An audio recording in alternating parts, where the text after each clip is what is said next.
rí tábà àwọn èèyàn wa tó jẹ́ muslim bíi yín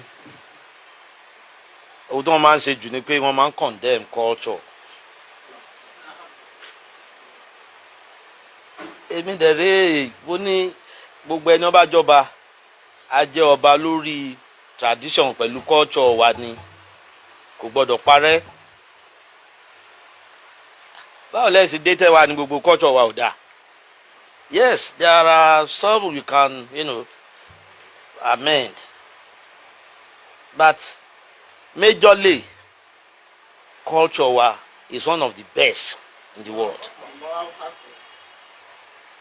Ìgbà tá a dé, a máa ń sọdún kan ní Ṣakíbí, à ń pè ní ọdún bẹ̀rẹ̀.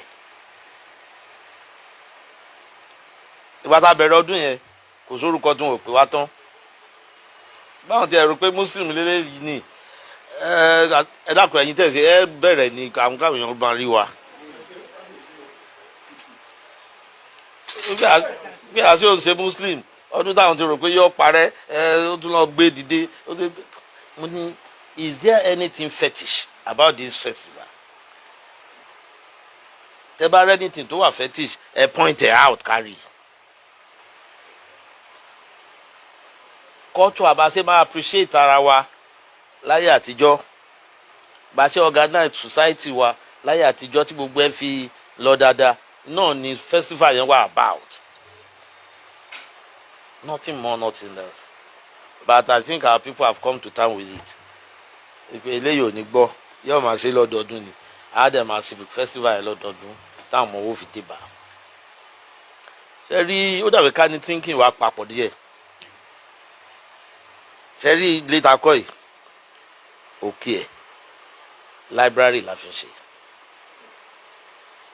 A ṣe library a ṣe bí archives sẹ́gbẹ́ kan. A ti announce fáwọn èèyàn pé ẹ̀yin tẹ́ bá léegun lé yín tẹ́ ló mọ́ tẹ́rù ń bà yín ẹ gbé wá síbí àbá yín keep ẹ̀ síbẹ̀ yẹn. You see gbogbo nǹkan àwọn ọmọ wa gbọ́dọ̀ rí gbogbo àwọn kìíní yìí. Kò ń ṣe pa máa tẹ epo síbì kan máa no. But let them know our culture. Wọ́n bá mọ culture wa àwọn náà wà proud of it pé báyìí la ẹ wo àwọn tó máa ń jó tàbí àwọn tó máa ń kọrin yẹn tó máa ń kọrin ìbílẹ̀. Anyway àti ẹ̀ bá wà tí wọ́n bá ń ṣe èyàn ó feel kind of satisfaction kan pé yes this is my culture. Béèyàn tí ẹ̀ bọ́n ṣe.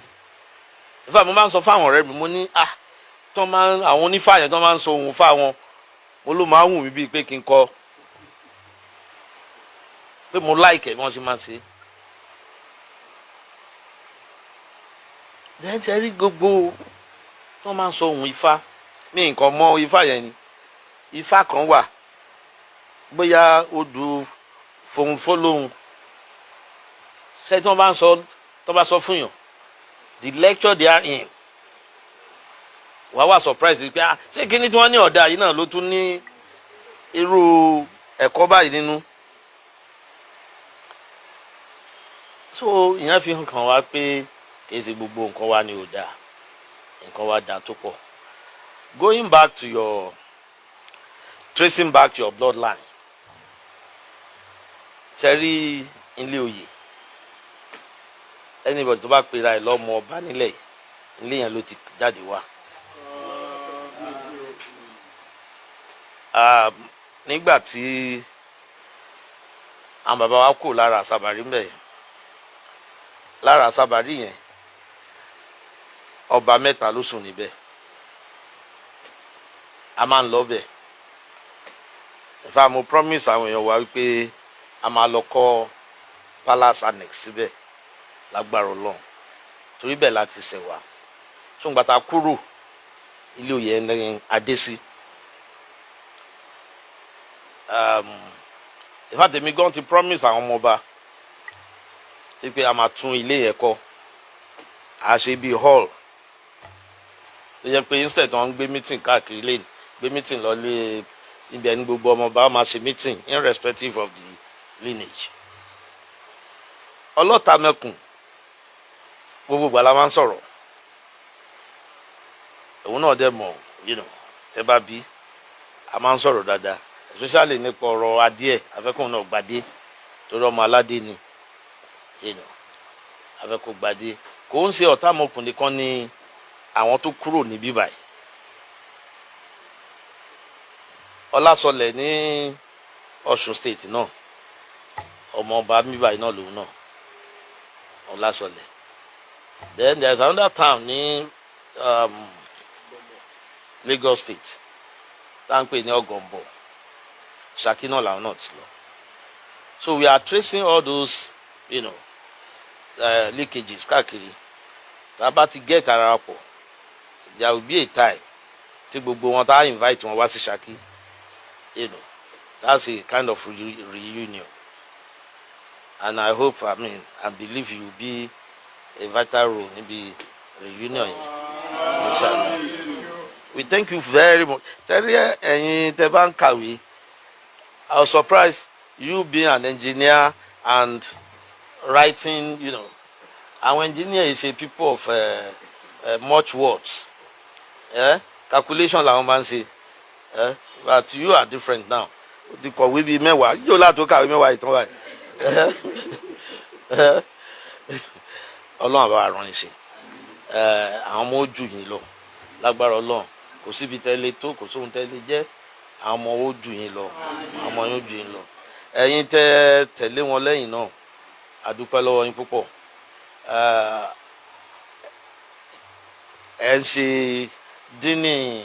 dínì Islam àbí lẹ́ ń bá wọn support lágbára ọlọ́run àwọn ọmọ owó ṣèjù yẹn lọ ẹgbẹ́ yìí ò ní kú bóyá nítorí tèmi jẹ́ school day torí mi máa ń sọ kan fáwọn èèyàn wípé wọ́n ló sàtà bá ń ṣe tàbá máa fẹsẹ̀ àwọn ọmọ níbẹ̀ ìsànyìn ò ní pẹ́ nìyẹn bóyá nítorí tèmi wá jẹ́ school day inú mi ò bá dùn kánú bára àwọn kéékèèké lẹ́yìn yín táwọn náà ń learn from you bẹ́ẹ̀ ṣe ń káàkiri yìí ẹ̀mọ́ pẹ́ sọ nínú ọ̀rọ̀ yín pé ẹnìkan tó fi